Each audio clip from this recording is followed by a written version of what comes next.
En el Monte de Torrero, al sur de Zaragoza, se ubica desde el año 1834 el cementerio más importante de la ciudad. Tras atravesar la vieja puerta de entrada, accedemos a la vía principal de la necrópolis, conocida como Andador Costa, que en su recto trazado norte-sur muestra al paseante magníficos ejemplos de arte funerario, como la composición titulada Memento Homo, en la que puede verse la escultura de un hombre cavando su propia tumba. Enfrente, el tiempo está representado por un anciano sedente, que con el torso desnudo y una túnica cubriendo sus piernas, pasa las hojas del libro del discurrir de la vida, que sostiene entre sus manos. Concluye el andador con el imponente mausoleo erigido en honor de Joaquín Costa. Tras su muerte el 8 de febrero de 1911, los restos del ilustre aragonés salen de Graus, con destino a Madrid, con la intención de que reposen en el pabellón de hombres ilustres.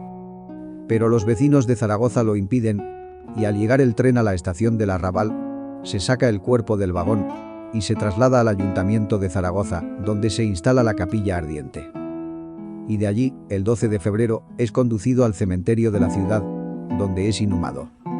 El mausoleo se levanta extramuros del Camposanto, en terreno laico, cumpliéndose de este modo la voluntad de Costa, manifestada en vida, de ser enterrado en un paraje natural. Lo que nadie puede imaginar entonces es que 25 años después, morirán fusiladas en ese lugar centenares de personas. Al estallar la guerra civil, el general Cabanellas, a la sazón responsable de la Quinta División Orgánica, con sede en Zaragoza, se une a los sublevados, iniciando desde el primer momento la depuración de todos los ciudadanos con ideología marxista o republicana, produciéndose encarcelamientos y fusilamientos masivos. De la prisión de Torrero, que se ha inaugurado en 1928, salen los presos que van a ser fusilados en el exterior de la tapia trasera del cercano cementerio, justo al lado de donde se levanta el panteón de Joaquín Costa. Testigo de tan dramáticos acontecimientos es el padre capuchino Gumersindo de Estella, que es trasladado de Navarra al convento de los franciscanos de Zaragoza, como represalia por su actitud poco favorable a los militares rebeldes. Se le encomienda la capellanía de la prisión. En el ejercicio de esta función religiosa, asiste espiritual y humanamente a los presos y condenados a muerte. De lo vivido, deja doloroso testimonio en unos diarios, que se publican en 2003. Son tantos los fusilados en ese muro, que el ayuntamiento de la ciudad se ve en la necesidad de cavar, en el mes de agosto de 1936, 2 zanjas de 500 metros de longitud y de 2 y 4 metros de anchura, respectivamente, con el propósito de arrojar allí los cadáveres.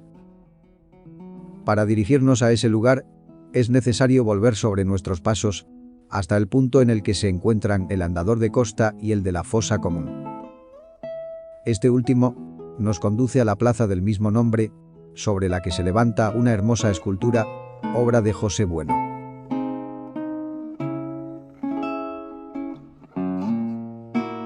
Tras atravesarla, dejando a nuestro paso una extensa planicie, plagada de tumbas excavadas en tierra, sobre la que corretean unos confiados conejos, llegamos a un larguísimo muro que acoge centenares de nichos.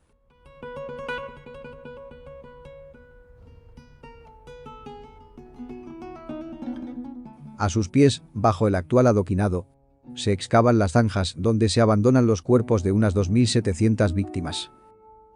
Entre ellos, los correspondientes a los integrantes de la segunda bandera de la Legión General Sanjurjo.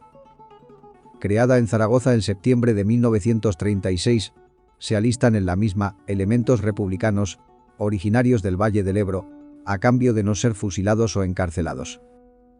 Problemas de indisciplina y frecuentes deserciones determinan que la autoridad militar ordene el fusilamiento de entre 300 y 400 de sus integrantes.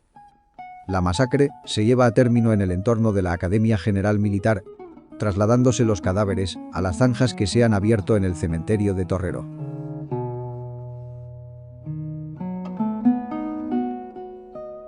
En 1979, el alcalde Merino autoriza, a petición de los familiares de los miembros de la Legión Sanjurjo, la apertura de esas fosas comunes y el traslado de los restos de 175 navarros y riojanos a sus localidades de origen. Los más de 2.500 cadáveres restantes se inhuman en una nueva fosa común, sobre cuya losa puede leerse: el recuerdo a cuantos murieron por la libertad y la democracia.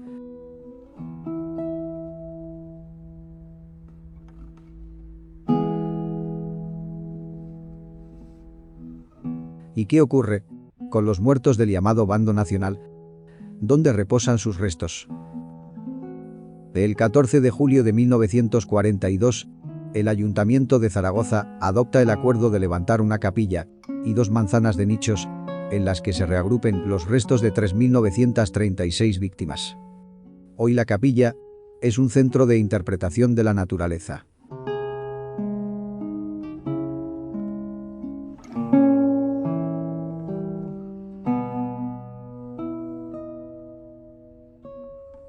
Pero los cadáveres de los miembros del bando nacional apenas permanecen 20 años en sus sepulturas. En 1961, 3.560 son exhumados y trasladados al Valle de los Caídos.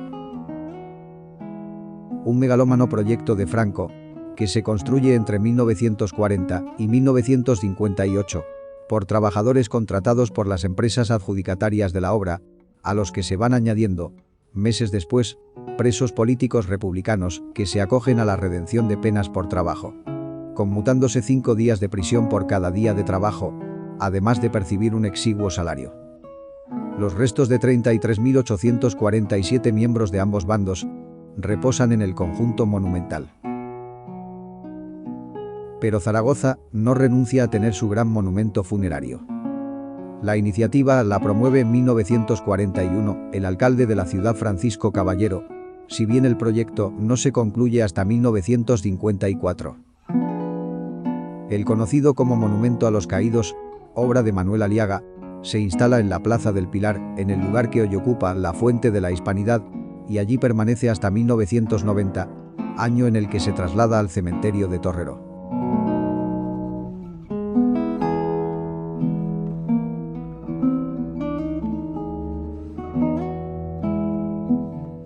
El reconocimiento a las víctimas del bando republicano no llega hasta el año 2009.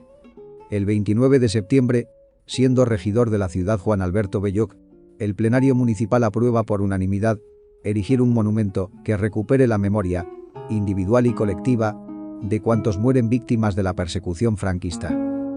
Diseñado por Fernando Bayo, Miguel Ángel Arrudi y José María Castejón, se inaugura el 27 de octubre de 2010. El eje central del cenotafio es un cubo de color rojo, circundado por una sucesión de 3.543 placas de acero galvanizado, con el nombre y la edad de cada víctima, que forman una espiral de 500 metros de diámetro. En una de las caras del cubo puede leerse un verso de Cernuda: recuérdalo tú, y recuérdalo a otros. Se inaugura el 27 de octubre de 2010.